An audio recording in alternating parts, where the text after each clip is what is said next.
Continuamos transmitiendo en vivo y en directo desde la Cumbre Latinoamericana. Ustedes ven justamente a mis espaldas a el secretario general de la Organización de Estados Americanos, Luis Almagro, también acompañado de José Miguel Vivancos, de Human Rights Watch, también de Tamara Tarasiuk, que es la especialista en el tema venezolano. Cada uno de ellos estará en los próximos minutos dando su intervención en esta ponencia que se presentará ya en horas de la tarde del día viernes, como siempre, BPI TV transmitiendo en vivo y en directo las incidencias de esta cumbre latinoamericana. Recordemos que esta semana ha sido muy particular para Venezuela. Se logró que se hiciera un consenso regional con respecto al tema Venezuela. Ya ha entrado en discusión una de las principales propuestas que dio en su informe Human Rights Watch, y es que se cree un permiso temporal de protección para los venezolanos de una manera regional, es decir, que se den algunas bases de acción y que cada uno de los países pueda ofrecer, por ejemplo, un trabajo temporal, un permiso, una documentación. Ya veíamos cómo los países están de acuerdo en aceptar a los venezolanos que no tengan pasaportes, porque sabemos que es una de las principales estrategias que establece el régimen de Nicolás Maduro, quitar justamente el documento de identidad para que los venezolanos no puedan desarrollarse libremente en otras fronteras. Esto ha sido uno de los principales avances de las reuniones que se celebraron esta semana en Ecuador, donde gran parte de los países del continente se han puesto de acuerdo en ayudar y atender la crisis humanitaria. Ya así la identifican, de más de 2 millones de venezolanos que han tenido que salir del país porque sencillamente no tienen medicinas, no tienen qué comer y no tienen oportunidades dentro de Venezuela. Este ha sido un tema central en el Miami-Dade College, donde se celebra justamente esta cumbre latinoamericana y donde entonces hará su exposición Human Rights Watch con esta propuesta tan importante para la región. Aquí han llegado más de 12 delegaciones de diferentes países. Hemos visto a lo largo de 3 días, esto se inició el miércoles acá en la ciudad de Miami, diversas exposiciones, sobre todo enfocadas en el marketing político, cómo hacer campañas políticas, cómo llegarle a la gente, cómo esos mensajes pueden definitivamente hacer que, que los venezolanos y que todos los ciudadanos depositen un voto por determinado candidato. Y adicionalmente, una de las cosas más importantes es que se ha hablado de corrupción y también de la importancia que la política no solamente sean esas palabras y ese mensaje y esa imagen que llega a la gente, sino que eso se traduzca en hechos concretos para que los ciudadanos puedan tener soluciones a sus principales problemas. En este momento están participando algunas personas del público, se encuentran con Alfred Santamaría, quien es un joven político colombiano que ha marcado una diferencia acá. Recientemente no logró ser un candidato oficial para las elecciones que se celebrarán en el mes de noviembre, pero sí ha hecho un papel muy importante dentro de la comunidad. Él ha estado dando participación a los ciudadanos para posteriormente estén entonces José Miguel Vivancos, Luis Almagro y Tamara Tarasiuk dando cada una de sus ponencias. Adicionalmente, cerrará el evento esta cumbre latinoamericana JJ Rendón, quien es un estratega político que ha participado en campañas como la de Colombia, incluso en campañas en Venezuela y en prácticamente todos los países latinoamericanos, y que además ha logrado que muchos de esos candidatos que él asesorara llegaran a la presidencia. Es uno de los estrategas comunicacionales más importantes y justamente vamos a tratar de girar un poco para que veamos entonces la presentación de José Miguel Vivancos, que va justamente a dar. Vamos a escuchar. ¿Cómo están todos? Muy buenas tardes. Me toca este grandísimo honor y es presentar al señor José Miguel Vivancos, director de la División de las Américas de Human Rights Watch. Como saben, es un experto en América Latina, pero él es más que un experto. Siente América Latina, padece el sufrimiento de América Latina y, como compartíamos ahora en una entrevista, presenta números quizás, pero él no nos ve como números. Nos ve como víctimas cuando tenemos regímenes que se ocupan de oprimir nuestros derechos. Y desde el punto de vista profesional y desde el punto de vista de su resumen, Vivanco ha trabajado como abogado de la Comisión Interamericana de los Derechos Humanos, de la Organización de Estados Americanos. En los 90 fundó el Centro por la Justicia y el Derecho Internacional. Es una organización no gubernamental que representa denuncias ante organismos internacionales de derechos humanos. También ha sido profesora adjunto de Derecho en el Centro de la Universidad de Georgetown y la Escuela de Estudios Internacionales Avanzados de la Universidad Johns Hopkins. Ha publicado artículos en los principales periódicos de América Latina, es entrevistado con mucha regularidad pues en programas noticiosos para la televisión, la radio y los periódicos. De nacionalidad chilena, pero latinoamericano de corazón, Vivanco estudió Derecho en la Universidad de Chile, en la Escuela de Derecho de Salamanca, en España, y posee una maestría de Derecho en la Facultad de Derecho de Harvard. Con ustedes, el profesor José Miguel Vivanco.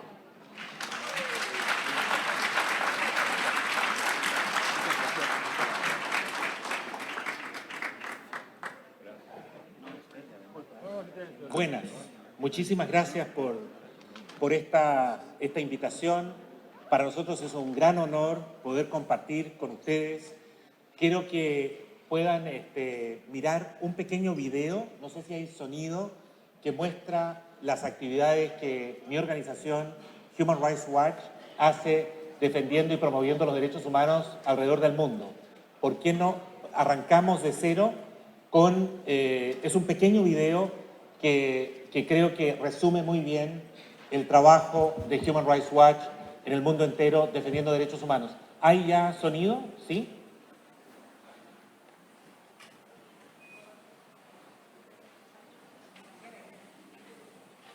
We've seen over 500,000 people forced to flee from a campaign of ethnic cleansing by Burma's military. We know that homes are still being burned. We know that villages are still being attacked. We're driving up to Moria, a hotspot on the Greek island of Lesbos, where more than 5,000 people currently are cramped in horrifying conditions.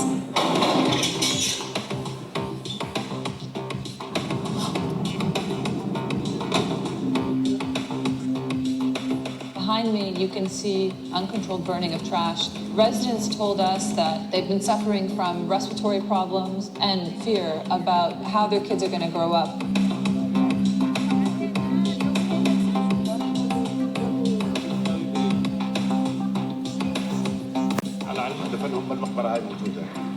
So how long has this camp been here? Why can't we just go and speak to some of the prisoners now?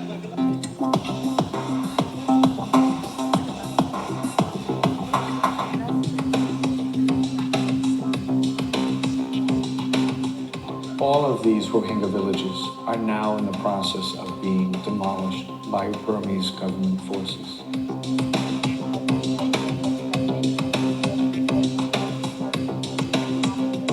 What we have found independently through our own satellite imagery analysis is that over 20 different unique locations in the northern part of Rakhine State are aflame.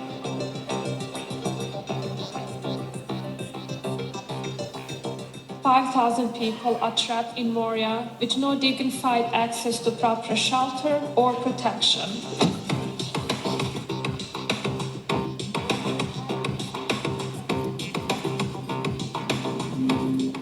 In dangerous times, in times of fear, we must speak up for one another. We're here at the U.S. border wall, a wall that tears families apart. Prisoners with disabilities are at risk of bullying, harassment, and physical and sexual violence. Everything we do starts with a violation. We want to get as close as possible. We have to see it with our own eyes if we can. If it means mounting on a motorbike, I'm going to get on the bike. If it means jumping on the back of a truck, I'm going to jump on the back of a truck. It's the length to which we go to get at the root of what's going on. We found repeated examples of indiscriminate bombing against civilian populations by the Sudanese Air Force. We talk to as many victims and witnesses as we can. Well, thank you so much for talking with us. To get a full picture of what actually happened. We've spoken to dozens of local residents who were here. The place was full of people, and in 1 second, coalition airstrikes destroyed the entire place. We separate facts from fiction by corroborating what was told to us with other testimonies, with other evidence. It could be video evidence, photographs, it could be phone records, it could be satellite imagery. We are experts at gathering facts. Rohingya women and girls as young as 14 have described how they've been grabbed by military men in their houses and brutally raped. We've been doing this for a really long time. We don't take sides, and that's really important in a world that's dominated by different sides trying to spin the truth. Human rights are under threat across the globe, and increasingly in so-called democratic countries. We are deeply involved in the United States, Christian. Indeed, our program on the United States is our largest program in any given country, and it has to be today. Hay abundante información proporcionada por nuestra organización que muestran que estamos frente a un patrón de conducta con violaciones o atrocidades sistemáticas y que tienen además un carácter generalizado a lo largo y ancho de Venezuela. I spoke to 40 refugees and asylum seekers, and nearly everyone described how they had been beaten, stabbed, or assaulted on Manus Island. We expose our facts to the media. We expose them to lawmakers, those who can change laws. And sometimes we take them directly to the people themselves, to the public.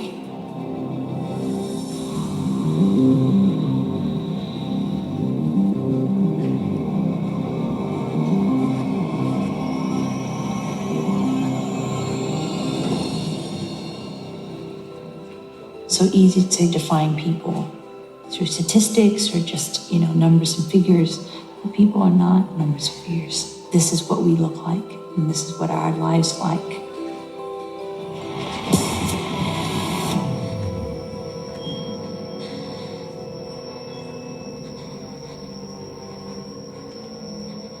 How many people live inside of this land? How many families? I feel immense responsibility speaking on behalf of people I meet.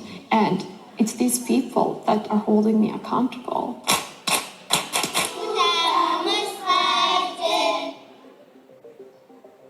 It takes the really courageous, it takes the really brave to speak out in the face of fear. But that's the one thing that we all must be. Be brave, be courageous, and be that voice that cannot be silenced.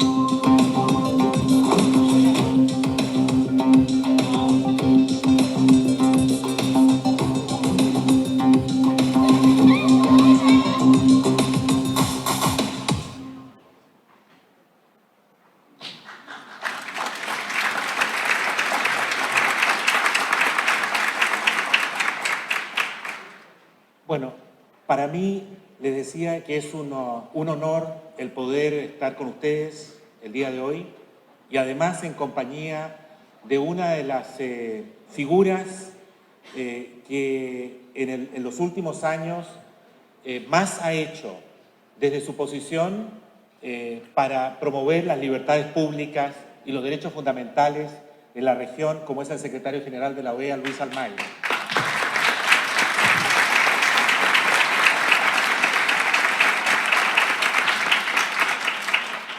Luis Almagro, y con esto termino porque no va a ser un homenaje a Luis Almagro, pero en fin, Luis Almagro yo creo que es el primer secretario general de la Organización de Estados Americanos o de cualquier organismo internacional que se ha tomado en serio la causa de los derechos humanos y ya ha expuesto todo su capital político para denunciar los abusos que se cometen, especialmente en Venezuela. Pero quiero también aprovecharles para contarles un poco cómo vemos la situación nosotros, desde Human Rights Watch, respecto de las violaciones a derechos humanos, los problemas de derechos humanos de la región. Me acompaña en esta reunión Tamara Tarasiuk, que es una abogada que especializada específicamente o con ya muchos años en seguir la situación de derechos humanos en Venezuela. Todas las publicaciones, todo lo que nosotros hemos elaborado en los últimos años, las últimas más de casi 2 décadas de Chávez y Maduro en Venezuela, es el fruto del trabajo de Tamara Tarasiuk, que ha estado viajando constantemente a Venezuela y ella es la autora de nuestros informes. Ella les va a resumir en unos minutos los hallazgos, las conclusiones y las recomendaciones que estamos haciendo en el último informe sobre derechos humanos en Venezuela, que trata sobre la crisis migratoria que sufre Venezuela y que se está experimentando en toda la región a raíz de los abusos que se cometen y de la situación calamitosa desde el punto de vista político, económico y social, que es responsabilidad únicamente, obviamente, de la dictadura que gobierna Venezuela. Pero para mí esta es una gran oportunidad para mostrarles que Human Rights Watch es una organización, como ustedes lo pueden ver, global.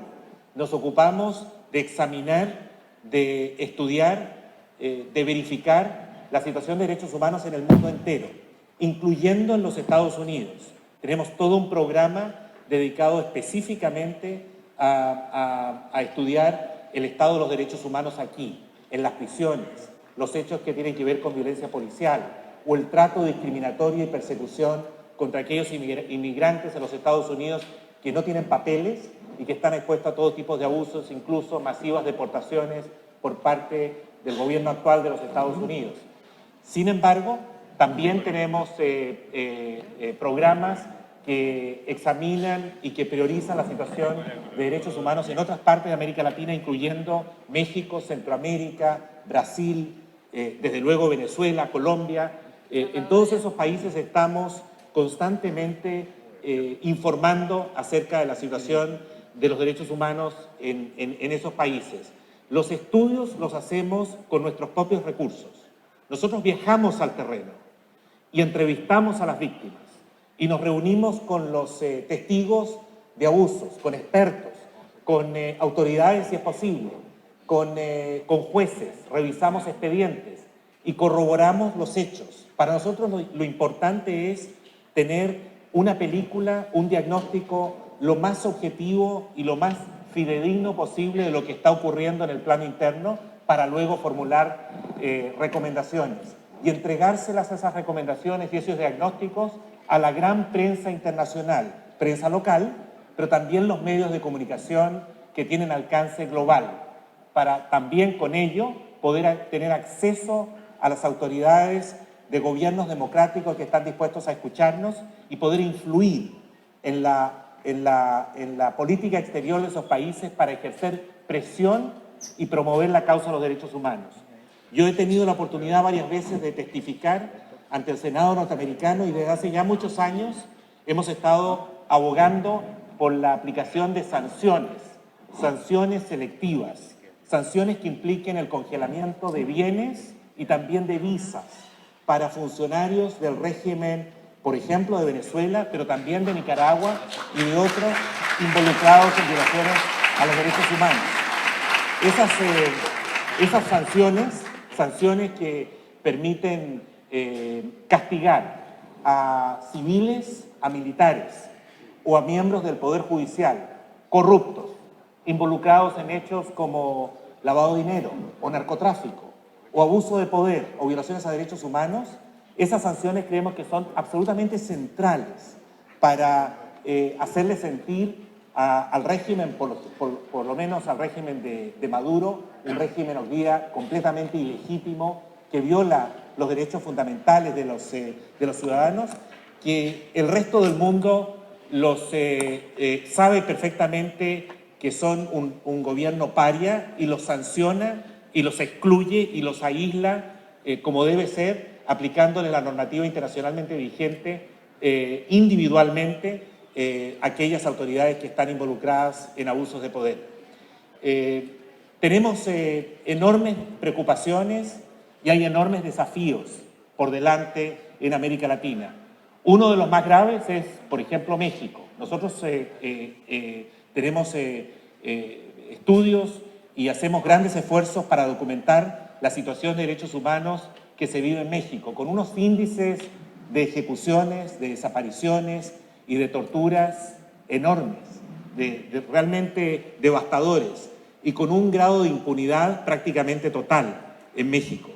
La violencia en México y también en Centroamérica, lamentablemente, es la regla general. Y no vemos esfuerzos serios en esos países por reducir los niveles de violencia y por castigar a aquellos que abusan de poder. Lamentablemente, el próximo gobierno que va a asumir las riendas de México de Andrés Manuel López Obrador ha anunciado ya públicamente que su política exterior implica o supone la no injerencia en los asuntos de otros países. El presidente electo, Andrés Manuel López Obrador, y su futuro canciller, Marcelo Ebrard, han dicho que apenas asuman el gobierno el 1 de diciembre, no se van a sumar a las condenas, a la fiscalización que se está ejerciendo específicamente por la región, por ejemplo, por el Grupo de Lima, frente a los gobiernos que violan derechos humanos como el de Venezuela y el de Nicaragua. Eso va a representar, desgraciadamente, un retroceso para la causa de los derechos humanos, porque ha costado muchísimo construir hasta ahora un consenso colectivo, fundado en valores jurídicos y valores éticos que compartimos, de promoción de la democracia, promoción y defensa de las libertades públicas y los derechos fundamentales.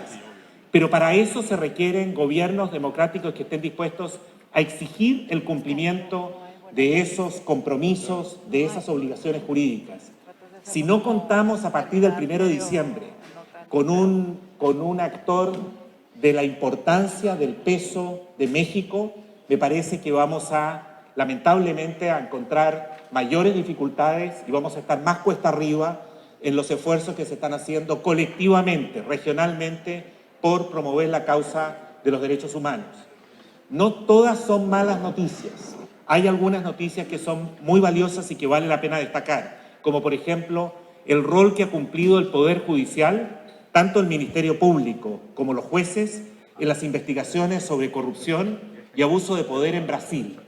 Para mí es realmente notable que en un país latinoamericano, donde estamos acostumbrados a la impunidad total, a que los poderosos porque tienen los recursos o porque están fuertemente vinculados al partido de gobierno o tienen algunas conexiones que les permiten protegerse cuando existen investigaciones, aquellos poderosos que pertenecen a toda la gama de los partidos políticos, hoy día están siendo objeto de investigaciones rigurosas y serias, como lo impulsa el Poder Judicial de Brasil, para reducir y para combatir la impunidad por la corrupción. La corrupción es uno de los más serios cánceres que afectan a la credibilidad democrática en la región.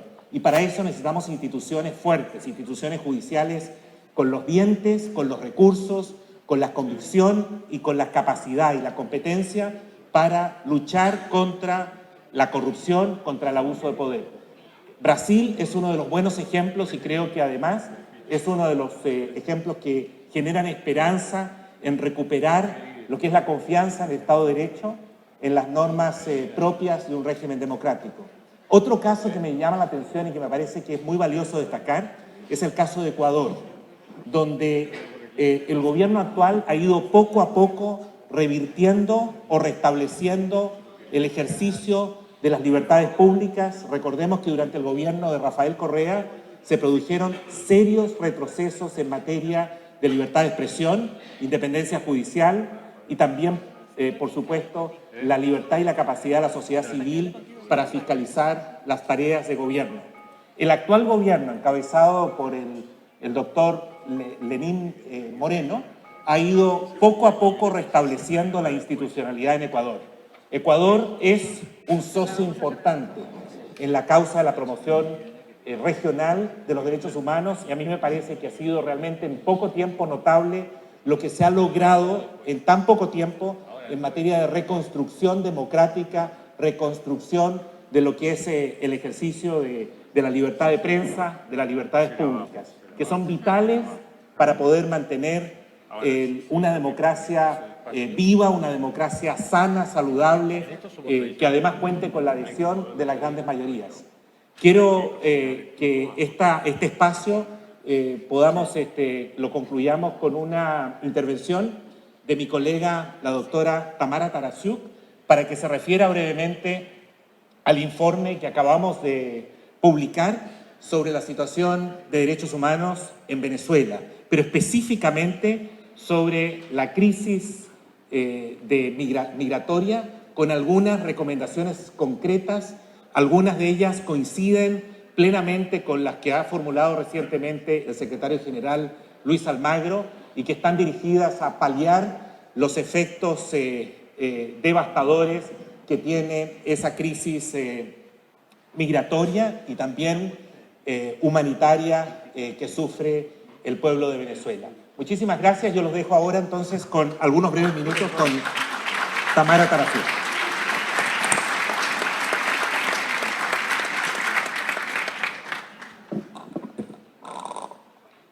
Gracias, José Miguel, y a los organizadores de la cumbre. Venezuela es una de las prioridades de Human Rights Watch en la región. Nosotros acabamos de publicar un informe que habla de un número oficial registrado de más de 2.3 millones de venezolanos que salieron del país. Yo estuve, como vieron en el video, nosotros nos basamos en hablar con la gente. Yo estuve en las últimas semanas en la frontera de Colombia con Venezuela, en la frontera de Brasil con Venezuela y hablando con venezolanos que han salido del país a distintos lugares de la región. Y es constante en esas entrevistas escuchar que la gente habla que está huyendo de una crisis económica, política, humanitaria y de derechos humanos. Y no es solo anecdótico. Nuestro trabajo muestra que la gente está saliendo de una crisis humanitaria real. Hay datos, por ejemplo, de Cáritas Venezuela que indican que en un año, entre principios del 2017 y principios de este año, la desnutrición infantil de niños menores de 5 años aumentó del 10 al 17%. Un 80% de los hogares en Venezuela tienen inseguridad alimentaria. Hay datos oficiales. El año pasado una ministra de Salud publicó datos con boletines epidemiológicos del 2016 que indican que aumentó la mortalidad materna en un 65% en un solo año y la mortalidad infantil en un 30%. Duró muy pocos días en el cargo, rápidamente despidieron a la ministra y bajaron los boletines oficiales de Internet y por eso nosotros seguimos en este momento haciendo un trabajo documentando la extensión de la crisis humanitaria. Y la gente huye también de la represión. Hoy no vemos a Venezuela en la tapa de los diarios porque están matando a gente en la calle, como ocurrió durante la represión del año pasado, pero eso no significa que la represión haya terminado. Continúan las detenciones arbitrarias, continúan los abusos contra los detenidos, hay más o menos 250 presos políticos, hay una puerta giratoria, entran unos y salen otros, y hay un aumento que estamos viendo desde el año pasado de la participación de los servicios de inteligencia en las detenciones y en los abusos contra detenidos. La consecuencia de toda esta crisis es el éxodo que estamos viendo. Yo vivo en Buenos Aires, uno se cruza venezolanos todo el tiempo en la calle y le debe pasar lo mismo a ustedes en sus países. Esto es un enorme desafío para la región y no hay soluciones fáciles, pero es importante que la región responda ante esta crisis migratoria que, como les decía al inicio, no tiene precedentes en la región. Hasta hoy la respuesta de la región ha sido mayormente de acogida, sobre todo en Sudamérica. Estamos viendo países que elaboraron regímenes para recibir a los venezolanos, darles estatus legal, aunque hubo recientemente algunos retrocesos, países que, por ejemplo, pedían pasaportes para los venezolanos. Eso es un requisito que es prácticamente imposible de cumplir para muchos venezolanos. Los que están aquí saben que conseguir un pasaporte en Venezuela es muy difícil y puede demorar hasta 2 años. En otros lugares de la región, por ejemplo en el Caribe, la situación es mucho más difícil para los venezolanos. Allí hemos documentado casos de detenciones arbitrarias, de detenciones porque la gente suena venezolana, deportaciones de venezolanos, inclusive algunos que habían solicitado refugio o habían intentado solicitar refugio.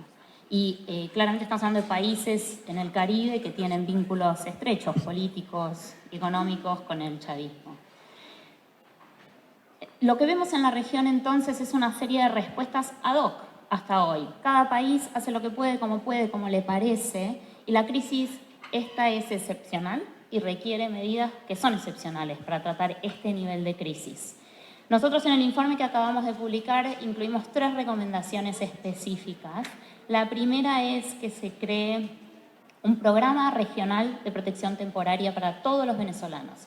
Eso significa darle a los venezolanos un permiso legal para quedarse en otros países de la región y un permiso de trabajo, porque lo que quieren los venezolanos, todos los venezolanos con los que yo hablé que han salido del país, es trabajar, juntar plata, ayudar a su familia que queda en Venezuela. Hay muchísima separación de familias, sobre todo en las fronteras. Sale un padre, deja a los hijos, salen los padres, los niños quedan con los abuelos, dejan a los adultos mayores detrás. Este permiso regional le permitiría a los venezolanos trabajar, tener un estatus legal por un tiempo. La migración ilegal de los venezolanos y de cualquier nacionalidad del mundo es muy peligrosa porque expone a la gente a la trata de personas, a explotación laboral, explotación sexual, y da mucho miedo ir a denunciar abusos ante las autoridades si uno no tiene papeles en el país. Esa es nuestra primera recomendación, que puede ser por un periodo determinado de tiempo, se puede renovar a lo largo del tiempo en la medida que la situación, la crisis en Venezuela continúe. Una segunda recomendación es crear un mecanismo regional para distribuir equitativamente la responsabilidad y el costo de la migración venezolana, que está teniendo distintos niveles de afectación en las economías de distintos países en función de la cantidad de migrantes venezolanos que están llegando. Y la tercera recomendación es abordar la raíz del problema. En la medida que el régimen de Maduro siga remitiendo contra los opositores, siga negando la crisis humanitaria y negando que llegue la asistencia internacional humanitaria al país, la gente va a seguir saliendo. Entonces es indispensable que los gobiernos de la región, además de acoger a los inmigrantes venezolanos, continúen con cada vez mayor presión internacional, como decía José Miguel, imponiendo sanciones dirigidas a funcionarios públicos, no sanciones generalizadas que afecten al pueblo venezolano, sino sanciones de congelamiento de visas y de bienes a quienes son responsables por estos abusos. Y también avanzar en las investigaciones penales internacionales. Existe actualmente una investigación en curso ante la Fiscalía de la Corte Penal Internacional sobre la posible comisión de delitos contra la humanidad en Venezuela, y esa Corte tiene la facultad de investigar y juzgar a los responsables de esta barbaridad que estamos viendo que ocurre en Venezuela.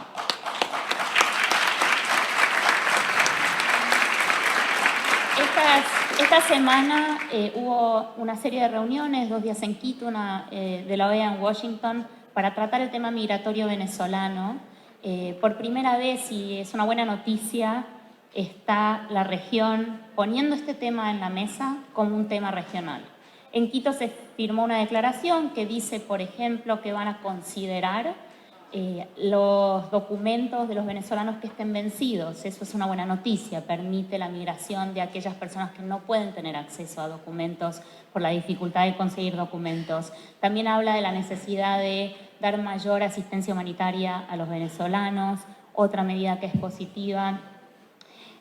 Hay un punto que es importante recalcar que no está muy claro en esa declaración de Quito, y es que estamos hablando de una migración forzada. Esto no es una elección por motivos frívolos, y eso es importante recalcarlo en cualquier documento regional que esté hablando de la migración venezolana, y no está tan claro en esa declaración de Quito. También hubo una reunión en la OEA donde ciertos gobiernos expresaron sus posiciones, datos sobre cuál es la situación. El resultado más positivo de esa reunión en la OEA fue la propuesta del secretario general Almagro de crear un grupo de trabajo para abordar la migración venezolana en la región con cuestiones concretas. Y eso es lo que falta. Ahora es el momento de dar pasos concretos para que la región adopte medidas específicas que ayuden a los gobiernos de la región a lidiar con esta crisis migratoria. Y por último quisiera decir que Venezuela es un país que tradicionalmente acogió a inmigrantes que huyeron de dictaduras en el Cono Sur, del conflicto armado interno en Colombia, incluyendo a mi familia. Y creo que hoy todos aquí y los gobiernos de la región tenemos la responsabilidad y también la oportunidad de hacer lo mismo por el pueblo venezolano.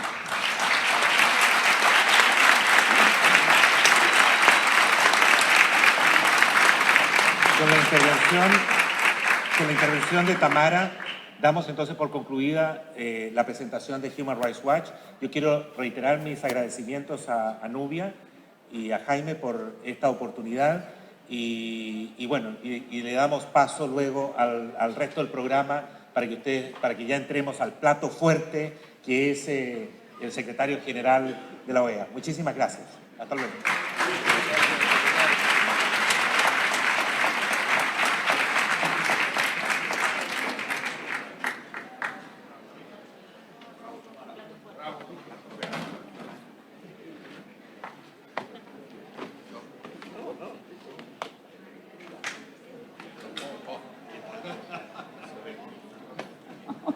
Ahora sí me escuchan.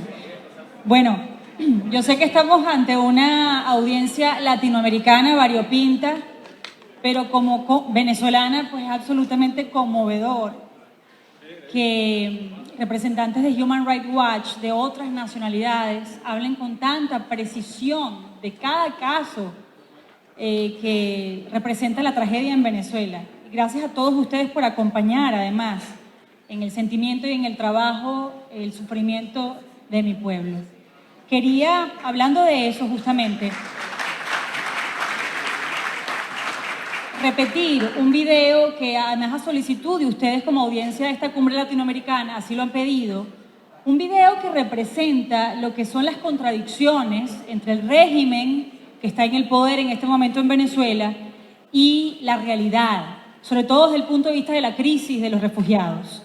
Ya saben que el régimen de Nicolás Maduro ha negado que hay caminantes, pero la realidad muestra otra cosa, los medios solo reflejan esa realidad. Este es un trabajo espectacular, impecable, por cierto, de un medio que ha sido premiado recientemente por la Sociedad Interamericana de Prensa, mis colegas de NTN 24, por el trabajo que han hecho en la frontera. Aquí está.